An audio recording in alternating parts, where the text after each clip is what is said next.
So should mirror in this whole series of buildings. I mean, that's another beauty. The one with the Palladio window that's on the right on the second story, that elaborate Palladio window right under the cornice. It's like a little Italian palazzo right there. No, next to it. Right. Two north. One. Yeah, the two-story one. Now there's another building that has a similar window in the neighborhood. I'm trying to remember where. There are two like that, and that's all done in terracotta, ceramic tile and things. You can't reproduce this stuff in those original materials anymore. Anyway,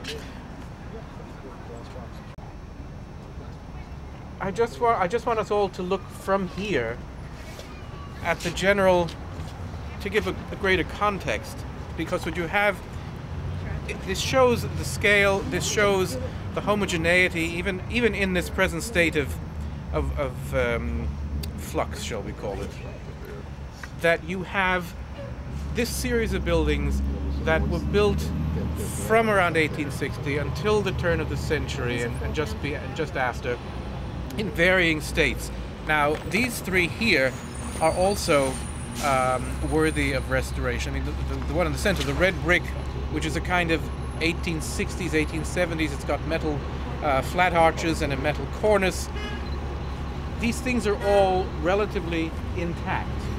And even though these buildings have been heavily modified, their fenestration is intact, so that you don't have to punch any holes or close up any holes.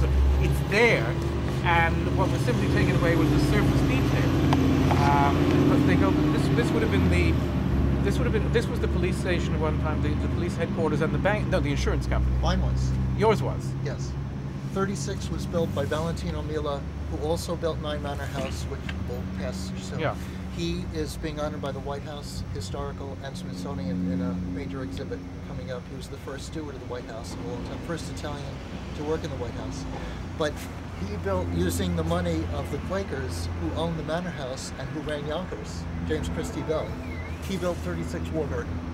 And it's believed that that served some wartime use. We're still researching what it was. It may have been something to do possibly with prisoners, possibly with recruiting, or some other purpose. But later city directories show that all these buildings had very colorful and interesting use. Did you mention number 38, Warburton? I don't think I did, no. Would you like to? No, 38 Warburton, which is the Presley Memorial Church, was the home and residence of one of the first women physicians in America. Oh, that's right. Yes. Dr. Sarah Post.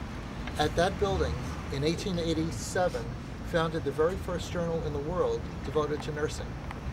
It was called The Nightingale, and we're presuming that she was an acquaintance of Florence Nightingale.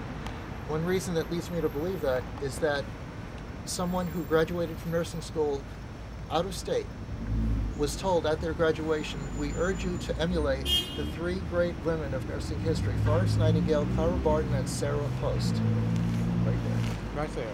She was a doctor, actually, She not was a an nurse. MD, Yeah. which at that time was not, That time it was not really an accepted profession on a general scale for women, and she tried to popularize it. She was active in pediatrics, nursing, and other specialties.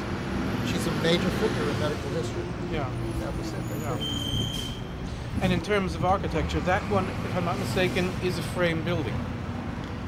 It's not a masonry building. It looks like it's a frame building. I believe that it's a frame building. Actually, it is a frame building. The records show that Yeah, it's a frame that's the one. Yes. So it is, of all of these, the only one still existing that's wooden frame rather than masonry. And what these buildings also represent, before the Civil War, when you look at old pictures of this area, Main Street, and I mean, the streets were different, the river was open, and the buildings were like some Wild West town. There was very little of any distinction. It was all this kind of clabbered, almost temporary structures with wooden sidewalks, and it's after the Civil War that the money from industry comes in, and you begin to get this real sense of a true town center and a true pride of the varying architectural styles that are maintaining a sense of fashion. As the fashions change, so do the styles change, but they all stay in this fabric, this general fabric of the 3 or 4 story building, and shop fronts, offices or flats on top, and the whole thing is, I mean, look at the scale here. You have this perfect scale of the house and the buildings surrounding it, where the Civil War Memorial is really visually the tallest structure, because when you're standing next to it, it towers over everything else. That's something to think about when you are talking about a neighborhood that is a part of the town that is the heart of Yonkers, of historic Yonkers. And the context also, Yeah. as you glance down at these buildings, the line continues down the Yeah. slope. And it's just a very pleasing aspect of the way that the ground moves, comes around. And assuming that the daylighting will take place over here in Larkin Plaza, it would be a reminder of what it was. It would be very good. And frankly, just look at how jarring, one has to call attention to it, look at how jarring it is when it does stop and you get the 60s building, which is completely out of context with all of this coming down along this way.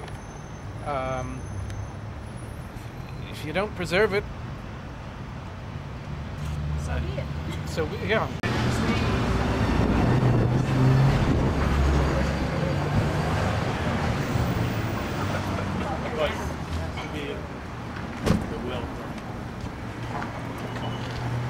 This is Bob's Second building. and fourth floor. Right, exactly, but you're totally right. This is It's the oldest second. commercial building in Yonkers. It was built by the Sicilian orphan Valentino Milla.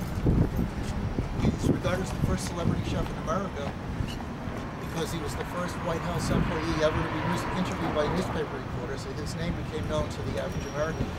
His original cooking fireplace survives. In here? Very primitive, but it's there.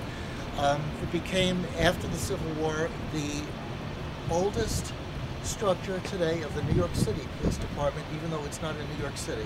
We have a letter from Commissioner Kelly to that effect. It's the only surviving structure of the old Metropolitan Police of New York City, and it's the birthplace of the Yonkers Police Department.